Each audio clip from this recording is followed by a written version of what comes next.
আসসালামু আলাইকুম গাইস, আপনারা সবাই কেমন আছেন? আশা করি সবাই ভালো আছেন। আলহামদুলিল্লাহ আমিও ভালো আছি।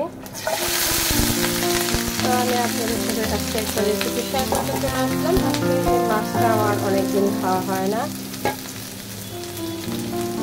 তো ফোড়ন দিয়ে দিলাম গোটা জিরা, চাইলে আপনারা নাও দিতে পারেন, স্কিপ করতে পারেন। দিয়ে দিলাম পেঁয়াজ মরিচ, তারপর পেঁয়াজ আর মরিচ আমি একসাথে তেলে ভেজে নেব। অফ ক্যামেরায় মাছটাকে আমি ধুয়ে ভালো করে সরিষার তেল, হলুদ আর লবণ দিয়ে আগে মাখিয়ে রেখেছি।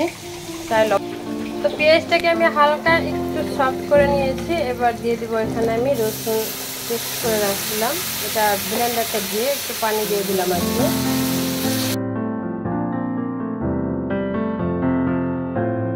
এখানে আমি একটু আদা বাটা দিয়ে দিব। গুঁড়া মাছের মধ্যে আসলে আদা বাটা বা রসুন বাটা না দিলে খাওয়া যায় না, গন্ধ লাগে।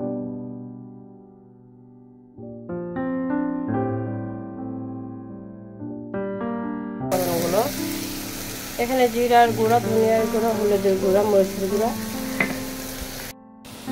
তো মশলাটা আমার ভালোভাবে কষানো হয়ে গেছে। এবার আমি দিয়ে দেবো গুঁড়া মাছটা।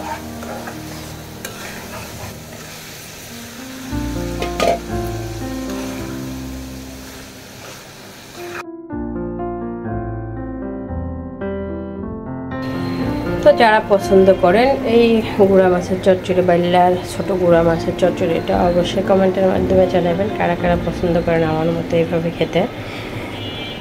দেখতেই পারেন আমি কীভাবে রান্না করলাম, ঝটপট রান্না করে নিলাম। একটা মাছও ভেঙে যায়নি, অথচ রান্নাটা কিন্তু ভীষণ মজার হয়, অনেক মজা লাগে।